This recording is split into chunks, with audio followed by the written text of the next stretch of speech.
নমস্কার বন্ধুরা, মিতা রোজকার রান্নায় আপনাদের স্বাগত।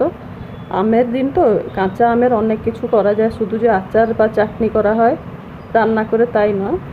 এইটা আমি প্রেসার কুকারে এটাকে সেদ্ধ করে দিয়েছি, এই আম দুটোকে। আর এবারে এটাকে গরম আছে, একটু ঠান্ডা হবার পর্যন্ত এটাকে এর মাড়টাকে বের করে নেব। বের করে নিয়ে আমি দেখাচ্ছি। এবারে এই যে আঁটি থেকে গরমটা অনেক আছে তো তাই তাড়াতাড়ি বের করতে পারছি না। এভাবে এটাকে চিপে চিপে আঁটি থেকে সব মাঠটা বের করলাম। এবারে চিনি দিচ্ছি 4 চামচ।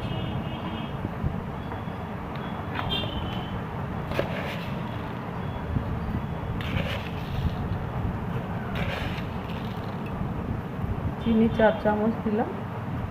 আর নুন এখানে 1/2 চামচ দিচ্ছি। এ তো রান্না করার নেই না, এটাকে শুধু মাখা হবে।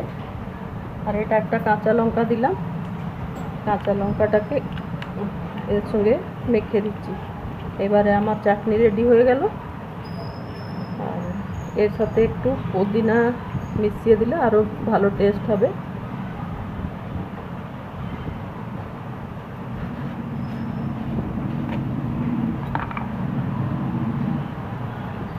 আগে থেকে পুদিনা পাতা আমি গ্রাইন্ড করে রেখেছিলাম, ওই পুদিনা পাতাটাকে এই আমের সঙ্গে মিশিয়ে দিলাম।